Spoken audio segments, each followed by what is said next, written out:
आप देख रहे हैं बिहार न्यूज 25। मैं संजय कुमार। मैं इस वक्त पटना बीजेपी मुख्यालय के प्रदेश कार्यालय में हूं। यहां लगभग रात को 10 बज चुका है। यहां पे जश्न का माहौल देखा जा रहा है, जो कि बताया जा रहा है कि महाराष्ट्र में बीजेपी को नगर निगम चुनाव में प्रचंड बहुमत मिलने पर बिहार बीजेपी मुख्यालय में जश्न का माहौल देखा जा रहा है। चलिए प्रदेश अध्यक्ष क्या बोलते हैं, बोले उनका आपको सुनाते वीडियो में बने रहिए।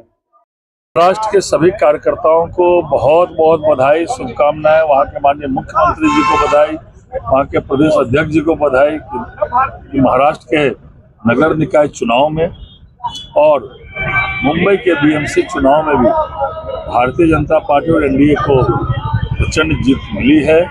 माननीय प्रधानमंत्री जी का जन समर्थन पूरे देश में लगातार बढ़ रहा है। बिहार में भी प्रचंड जीत हुई और आज महाराष्ट्र के नगर निकाय चुनाव में और बीएमसी के चुनाव में भी भारतीय जनता पार्टी और महायुति वहां जीती है। तो बहुत बहुत बधाई, बहुत बहुत शुभकामनाएं।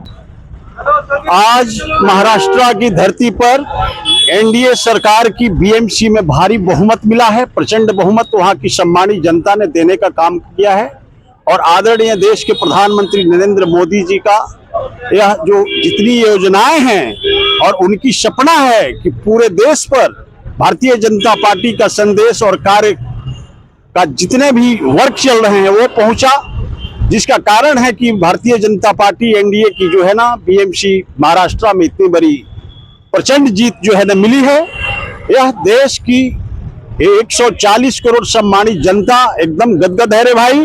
और पूरे बिहार ही नहीं पूरे देश की भारतीय जनता पार्टी का जितने कार्यकर्ता हैं उनमें उत्साह है।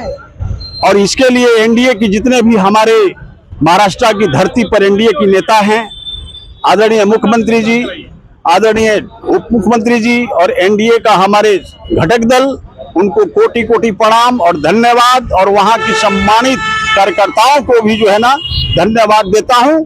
और खास करके केरला में जीत हुई, महाराष्ट्र में भी जीत हुई, अब सिर्फ बंगाल बाकी है। बंगाल में इफेक्ट पड़ेगा एकदम। आदरणीय नरेंद्र मोदी जी का नीतियों का बंगाल की धरती भी जो है ना ग्रहण कर लिया है। और बंगाल की धरती पर जितने भी हमारे देश के प्रधानमंत्री 2011 के बाद आदरणीय नरेंद्र मोदी जी बने हैं, तब से बंगाल की धरती पर विकास ही विकास नजर आई है। और ममता दीदी ने वहां की जनता के आकांक्षाओं पर खड़ा नहीं उतरी और वेस्ट बंगाल की क्रांतिकारी की भूमि को उन्होंने दोहन और शोषण किया। अभी देख लीजिए कोयला घोटाला, कितना बड़ा बड़ा जो है ना घोटाला का सीडी लेके भाग रही थी। तो वहां की जनता, सम्मानित जनता इस बात को समझ गई है। और हम तो ये कहेंगे आपके चैनल के माध्यम से कि ममता दीदी बंगाल खाली करो, आदरणीय नरेंद्र मोदी जी आ रहे हैं। किस तरह की जश्न मनाया जा रहा है यहाँ पे? आज भारतीय जनता पार्टी महायुति की जो जीत बीएमसी चुनाव महाराष्ट्र में हुआ है, बिहार के कार्यकर्ता और जनता भारतीय जनता पार्टी के जीत से बहुत उत्साहित है। और महाराष्ट्र में जैसे बिहार में डबल इंजन की सरकार चल रही है, उस तरह से महाराष्ट्र में ट्रिपल इंजन की सरकार चलेगी। जैसे केंद्र की सरकार भारतीय जनता पार्टी अपने गठबंधन का है, उसी तरह से महाराष्ट्र में महायुति की सरकार है और बीएमसी में भारतीय जनता पार्टी महायुति की सरकार बनेगी। महाराष्ट्र का विकास देश के स्वर्णिम पटल पे है। इस वर्ष जो 74,000 करोड़ का जो बजट था, आने वाला भारतीय जनता पार्टी के नेतृत्व में जो बनने जा रहा है वहां 1.5 लाख करोड़ का बजट होगा। और महाराष्ट्र पूरे विश्व में भारत का प्रतिनिधित्व करेगा। और हम भारतीय जनता पार्टी के कार्यकर्ता उत्साहित होकर अपने पार्टी के लिए समर्पित है और हर इस परिश्रम कर करके हम लोग यहाँ तक बढ़ते आ रहे हैं। कैसा महाराष्ट्र की इफेक्ट बंगाल में पड़ेगा? महाराष्ट्र का इफेक्ट बंगाल पर पूर्ण रूप में पड़ने जा रही है।